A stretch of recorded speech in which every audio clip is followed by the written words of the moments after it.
Woolly Bear. It was summer, and Percy had returned from being mended after his accident with the trucks. At this time of year, the gangers cut the long grass along the side of the line. They take it into heaps beside the line to dry in the sun. When Percy comes back from the harbour, he stops where they have been cutting.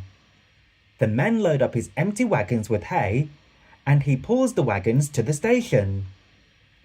Toby then takes them to the hills for the farmers to feed their animals. Whee! Percy gave a ghostly whistle.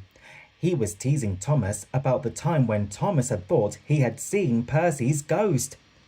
"Don't be frightened, Thomas," Percy laughed. "It's only me."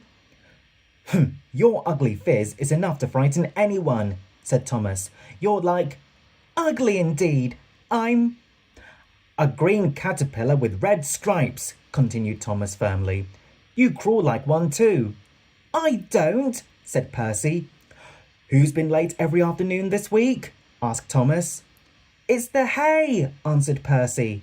"I can't help that," said Thomas. "Time's time, and the Fat Controller relies on me to keep it.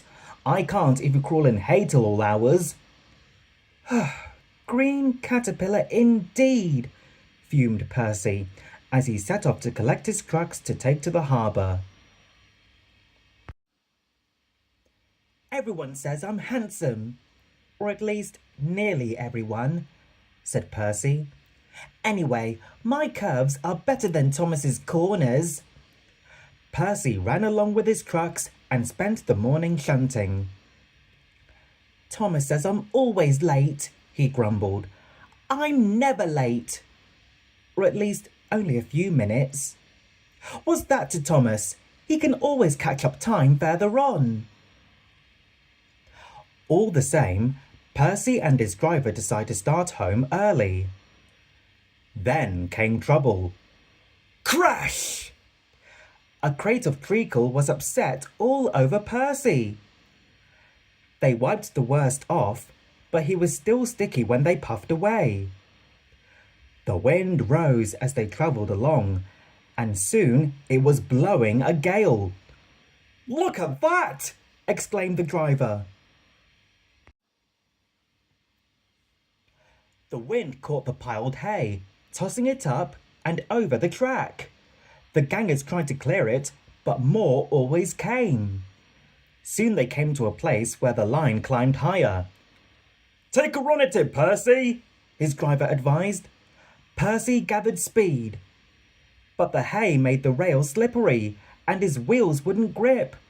Time after time, he stalled with spinning wheels and had to wait till the line ahead was cleared before he could start again. Everyone was waiting. Thomas seethed impatiently.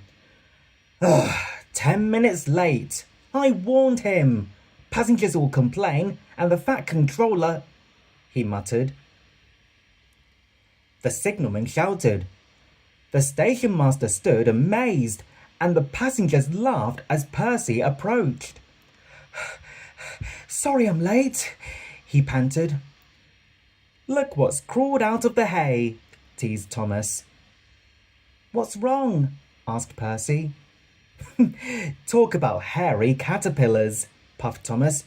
"It's worth being late just to have seen you." When Percy got home, his driver showed him what he looked like in a mirror. "Bust my buffers!" exclaimed Percy. "No wonder they all laughed. I'm just like a woolly bear. Please clean me before Toby comes."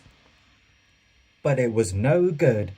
Thomas told Toby all about it. And instead of talking about sensible things like playing ghosts, Thomas and Toby made jokes about woolly bear caterpillars and other creatures that crawl about in hay. They laughed a lot. But Percy thought that they were really being very silly indeed.